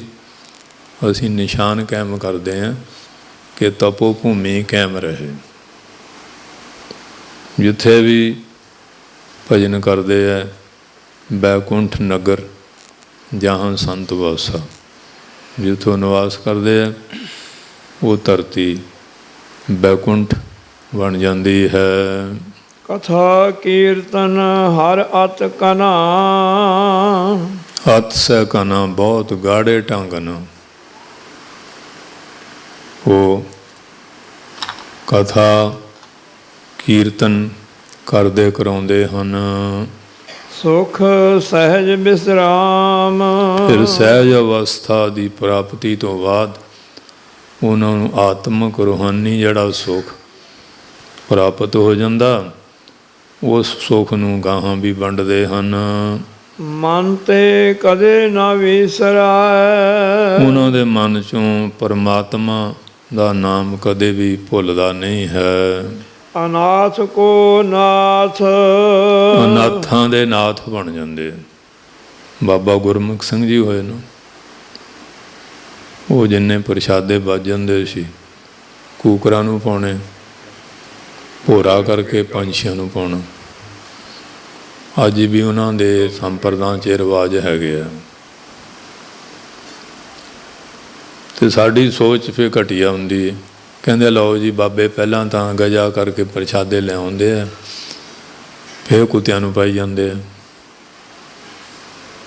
ਉਹ ਜਾਣ ਸੀ, ਉਹਨੇ ਪ੍ਰਸ਼ਾਦੇ ਬੰਦ ਕਰਤੇ। ਉਹ ਪਿੰਡ ਵਿੱਚ ਪਸ਼ੂ ਮਾਰਨ ਲੱਗ ਪਿਆ। ਕਿਸੇ ਦੀ ਮੱਝ ਮਰ ਗਈ, ਕਿਸੇ ਦਾ ਬਲਦ ਮਰ ਗਿਆ, ਕੱਟਾ ਬੱਛਾ ਮਰ ਗਿਆ। ਹੁਣ ਜ਼ਿਮੀਂਦਾਰ ਜਿਹੜੇ, ਹੁਣ ਅੱਜ ਕੱਲ੍ਹ ਤਾਂ ਮਸ਼ੀਨਰੀ ਹੈ, ਅੱਗੇ ਮਾਲ ਦਾ ਹੁੰਦਾ ਸੀ ਨਾ, ਮਾਲ ਦਾ ਮਾਰਿਆ ਜ਼ਿਮੀਂਦਾਰ ਨਹੀਂ ਸੀ ਉੱਠਦਾ ਹੁੰਦਾ। ਹੁਣ ਖੜੇ ਪੈਰ ਬੈਲ ਕਿੱਥੋਂ ਲੈ ਲੂਗਾ? ਉਹ ਨਹੀਂ ਕਿਹਾ ਵੀ ਇਹ ਕੀ ਗੱਲ ਹੋ ਗਈ, ਨਾ ਕੋਈ ਬਿਮਾਰੀ, ਨਾ ਇਉਂ ਖੜੇ ਖੜੇ ਡਿੱਗ ਪੈਂਦੇ ਆ, ਮਰੀ ਜਾਂਦੇ ਆ। ਸਿਆਣੇ ਵੀ ਵਿੱਚ ਹੁੰਦੇ ਆ, ਪਿੰਡ ਸਾਰਾ, ਕੋਈ ਕੌਮ ਮਾੜੀ ਨਹੀਂ ਹੁੰਦੀ, ਚੰਗੇ ਵੀ ਹੁੰਦੇ ਆ ਇਕੱਠੇ ਹੋਏ। ਇਹ ਕਾਰਨ ਕੀ? ਕਹਿੰਦੇ ਕਾਰਨ ਕੋਈ ਸਮਝ ਨਹੀਂ ਆ ਰਹੀ, ਚਲੋ ਮਹਾਂਪੁਰਸ਼ਾਂ ਕੋਲ ਚਲੀਏ। ਧੰਨ ਧੰਨ ਬਾਬਾ ਗੁਰਮੁਖ ਸਿੰਘ ਜੀ ਮਹਾਰਾਜ ਕਾਰਸੇ ਵਾਲਿਆਂ ਕੋਲ ਆ ਗਏ। ਇਹ ਮਹਾਰਾਜ ਸਾਡੇ ਤਾਂ ਡੰਗਰ ਮਰੀ ਜਾਂਦੇ ਆ, ਬਹੁਤ ਨੁਕਸਾਨ ਹੋ ਰਿਹਾ, ਕਿਰਪਾ ਕਰੋ। ਉਹ ਕਹਿੰਦੇ ਭਾਈ ਗੱਲ ਇਹ ਆ, ਅਸੀਂ ਬਚੇ ਹੋਏ ਪ੍ਰਸ਼ਾਦੇ ਕੁੱਤਿਆਂ ਨੂੰ ਪਾਉਂਦੇ ਸੀ, ਤੁਹਾਡੇ ਪਿੰਡ ਦੇ ਪ੍ਰਚਾਰ ਬੜਾ ਕਰਦੇ ਸੀ, ਐਵੇਂ ਬਾਬੇ ਕੁੱਤਿਆਂ ਨੂੰ ਪਾਈ ਜਾਂਦੇ ਆ। ਅਤੇ ਹੁਣ ਰੱਬ ਨੇ ਕੁੱਤਿਆਂ ਨੂੰ ਖਾਣ ਨੂੰ ਦੇਣਾ ਹੀ ਆ। ਹੁਣ ਪਸ਼ੂ ਮਰੀ ਜਾਂਦੇ ਆ, ਉਹ ਖਾਈ ਜਾਂਦੇ ਆ। ਜਿਸ ਕਾ ਨਾਹੀਂ ਕੋਏ ਹੈ, ਤਿਸ ਕਾ ਸਾਹਿਬ ਸੋਏ ਹੈ। ਫਿਰ ਸਾਰਿਆਂ ਨੇ ਮਾਫੀ ਮੰਗੀ ਅਤੇ ਫਿਰ ਕਿਰਪਾ ਕੀਤੀ, ਫਿਰ ਬੰਨ ਲੱਗਿਆ। ਅਤੇ ਮਹਾਂਪੁਰਖ ਜਿਹੜੇ ਆ, ਉਹਨਾਂ ਦੀ ਦੇਖੋ ਦ੍ਰਿਸ਼ਟੀ ਆਪਣੀ ਹੈ, ਸੰਸਾਰੀ ਜੀਵਾਂ ਦੀ ਆਪਣੀ ਸੋਚ ਹੈ। ਪਰ ਜਿਹੜੇ ਮਹਾਂਪੁਰਖ ਆ, ਉਹ ਨਗਰ ਦਾ, ਇਲਾਕੇ ਦਾ, ਸਭ ਦਾ ਭਲਾ ਕਰਨ ਵਾਸਤੇ ਜਿਹੜਾ ਵੀ ਕਰਮ ਕਰਦੇ ਆ, ਅਸੀਂ ਕਈ ਵਾਰੀ ਉਹਦੇ ਉੱਤੇ ਕੋਈ ਸ਼ੰਕਾ ਕਰ ਲੈਂਦੇ ਹਾਂ। ਉਹ ਸਾਡੀ ਫਿਰ ਸੋਚ ਦਾ ਫਲ ਸਾਡੇ ਸਾਹਮਣੇ ਆ ਜਾਂਦਾ, ਫਿਰ ਪਛਤਾ ਕੇ ਖਿਮਾ ਵੀ ਮੰਗਦੇ ਹਾਂ। ਸੋ ਮਹਾਰਾਜ ਸੱਚੇ ਪਾਤਸ਼ਾਹ ਕਿਰਪਾ ਕਰਕੇ ਸਮਤ ਬਖਸ਼ਦੇ ਹਨ। ਨਾਨਕ ਪ੍ਰਭ ਸ਼ਰਨਾਗਤੀ, ਉਹ ਗੁਰਮੁਖ ਜਿਹੜਾ ਵੀ ਪ੍ਰਭੂ ਦੀ ਸ਼ਰਨ ਆਗਤ ਆ ਜਾਂਦਾ ਹੈ, ਜਾ ਕੈ ਸਭ ਕਿਛ ਹਾਥ, ਉਹਦੇ ਹੱਥ ਵਿੱਚ ਸਾਰਾ ਕੁਝ ਹੀ ਆ ਜਾਂਦਾ। ਕਈ ਕਹਿੰਦੇ ਲੈ ਗੁਰਦੁਆਰਿਆਂ 'ਚ ਘੁੰਮੀ ਜਾਂਦੇ, ਉੱਥੇ ਕੀ ਹੈ? ਉਹ ਇੱਕ ਵਾਰੀ ਦੀ ਗੱਲ ਆ, ਇੱਕ ਬਜ਼ੁਰਗ, ਉਹ ਮਹਾਂਪੁਰਖ ਹੁੰਦੇ ਸੀ, ਕਹਿੰਦੇ ਚਲੋ ਦਰਸ਼ਨ ਕਰਾਈਏ। ਉਹ ਬੈਲ ਰੱਖਦਾ ਹੁੰਦਾ ਸੀ, ਬਹੁਤ ਸੋਹਣੇ, ਜੋੜੀ ਵਧੀਆ, ਗਾਡੀਵਾਨ ਚੰਗਾ ਸੀ। ਕਹਿੰਦਾ ਮੇਰੇ ਬੈਲਾਂ ਦੇ ਦਰਸ਼ਨ ਕਰ ਲੈ, ਸੰਤ ਦੇ ਦਰਸ਼ਨ ਕੀ ਕਰਨੇ ਆ? ਉਹ ਕਹਿੰਦੇ ਇਉਂ ਨਹੀਂ ਕਹੀਦਾ ਹੁੰਦਾ, ਜਾਬਤੇ ਵਿੱਚ ਰਹੀਦਾ ਹੁੰਦਾ। ਜਵਾਨ ਤੋਂ ਬਚਨ ਨਿਕਲਿਆ, ਮੁੜ ਕੇ ਵਾਪਸ ਨਹੀਂ ਮੁੜਦਾ ਹੁੰਦਾ। ਤੀਰ ਕਮਾਨੋ ਸੁਖਨ ਜਵਾਨੋ, ਪਰ ਉਹ ਹਉਮੈ ਹੁੰਦੀ। ਉਹ ਦਰਸ਼ਨ ਨੂੰ ਚਲ ਗਿਆ। ਉਹ ਬੈਲਾਂ ਨੂੰ ਬੜੀਆਂ ਨਿਹਾਰੀਆਂ ਨਿਹੋਰੀਆਂ ਦਿੰਦਾ ਹੁੰਦਾ ਸੀ, ਪੇੜੇ ਬਣਾ ਕੇ ਦਿੱਤੇ। ਉਹ ਸਾਰੇ ਸਾਲ ਹੀ ਨਾਲੀ 'ਚ ਜੰਮ ਗਏ। ਉਹ ਦਰਸ਼ਨ ਕਿਆ ਕਰਕੇ ਆ, ਤੇ ਬੈਲ ਮੂੰਹਦੇ ਪਏ। ਫਿਰ ਹੋਈ ਜਾਏ, ਕਹਿੰਦੇ ਮੈਂ ਤੈਨੂੰ ਕਿਹਾ ਸੀ ਨਾ, ਸੰਤਨ ਸੇਤੀ ਮਸ਼ਕਰੀ ਕੁਲ ਡੋਬਨ ਕੀ ਰੀਤ, ਭਾਗਵਾਨ ਸੇਵਾ ਕਰੇ ਤੇ ਹੁਜ ਤਾਂ ਕਰੇ ਪਲੀਤ। ਦਰਵਾਸ਼ਾ ਸੋ ਕਰਤ ਠਗੋਰੀ, ਜਾਦਵ ਇਹ ਫਲ ਪਾਏ। 58 ਕਰੋੜ ਜਾਦਵ ਤਬਾਹ ਹੋਇਆ ਸੀ। ਇਉਂ ਨਹੀਂ ਕਹੀਦਾ ਹੁੰਦਾ, ਮਰਜ਼ਾਦਾ ਵਿੱਚ ਰਹੀਦਾ ਹੁੰਦਾ। ਮਹਾਰਾਜ ਦੱਸਦੇ ਹਨ, ਜਾ ਕਾ ਸਭ ਕਿਛ ਹਾਥ। ਉਸ ਪਰਮਾਤਮਾ ਦੇ ਹੱਥ ਵਿੱਚ ਸਾਰਾ ਕੁਛ। ਜਿਹੜੇ ਉਹਦੇ ਬਣ ਜਾਂਦੇ ਆ ਉਹਨਾਂ ਦੇ ਹੱਥ 'ਚ ਵੀ ਉਹ ਬੇਅੰਤ ਕਲਾ ਬਖਸ਼ ਦਿੰਦਾ ਹੈ। ਮਨ ਤੇ ਕਦੇ ਨਾ ਵਿਸਰੈ, ਅਨਾਥ ਕੋ ਨਾਥ। ਨਾਨਕ ਪ੍ਰਭ ਸ਼ਰਨਾਗਤੀ, ਜਾ ਕਾ ਸਭ ਕਿਛ ਹਾਥ। ਇਸ ਕਰਕੇ ਪ੍ਰੇਮੀਓ, ਆਪਣੇ ਮਨ ਦੀ ਹਉਮੈ ਹੰਕਾਰ ਤਿਆਗ ਕੇ ਉਹਦੀ ਸ਼ਰਨ ਵਿੱਚ ਆਓ, ਕਿਉਂਕਿ ਕਰ ਹੈ ਰਾਮ ਹੋਏ ਹੈ ਸੋਏ। ਸਾਰਾ ਕੁਛ ਉਹਦੇ ਹੱਥ ਹੈ। ਇਸ ਕਰਕੇ ਕਦੇ ਵੀ ਹੰਕਾਰ ਨਹੀਂ ਕਰਨਾ। ਨਿਮਰਤਾ, ਹਲੀਮੀ, ਗਰੀਬੀ ਧਾਰ ਕੇ ਗੁਰੂ ਮਹਾਰਾਜ ਦਾ ਸਤਿਕਾਰ ਕਰਨਾ, ਸੇਵਾ ਕਰਨੀ। ਇਹਦੇ 'ਚ ਸਾਰੀਆਂ ਬਰਕਤਾਂ ਪ੍ਰਾਪਤ ਹੁੰਦੀਆਂ ਹਨ। ਸੋ ਅੰਤ ਵਿੱਚ ਸੰਤ ਬਾਬਾ ਜੋਗਿੰਦਰ ਸਿੰਘ ਜੀ, ਸਹਿਯੋਗ ਵਾਲੇ ਸਾਰੇ ਸੇਵਾਦਾਰ, ਗਿਆਨੀ ਜੀ, ਸਾਰੀਆਂ ਸੰਗਤਾਂ ਦਾ ਸਮੁੱਚੇ ਰੂਪ 'ਚ ਧੰਨਵਾਦ। ਗੁਰੂ ਮਹਾਰਾਜ ਕਿਰਪਾ ਕਰਨ। ਅੱਜ ਸੰਗਤ ਦੇ ਭਾਵੇਂ 20 ਡੇ ਸੀ, ਫਿਰ ਵੀ ਸੰਗਤ ਨੇ ਬੜਾ ਉਤਸ਼ਾਹ ਦਿਖਾਇਆ। ਮਹਾਰਾਜ ਮਿਹਰ ਕਰਨ, ਸਭ ਨੂੰ ਨਾਮਦਾਨ, ਸਿੱਖੀ ਦਾਨ, ਭਰੋਸਾ, ਤੰਦਰੁਸਤੀ ਦੀ ਦਾਤ ਬਖਸ਼ਿਸ਼ ਕਰਨ। ਔਰ ਖਾਲਸਾ ਪੰਥ ਵਿੱਚ ਏਕਤਾ, ਇਤਫਾਕ, ਪਿਆਰ, ਚੜ੍ਹਦੀ ਕਲਾ ਬਖਸ਼ਿਸ਼ ਕਰਨ। ਇੰਨੀਆਂ ਬੇਨਤੀਆਂ ਪ੍ਰਵਾਨ ਕਰਨੀਆਂ। ਵਾਹਿਗੁਰੂ ਜੀ ਕਾ ਖਾਲਸਾ, ਵਾਹਿਗੁਰੂ ਜੀ ਕੀ ਫਤਿਹ।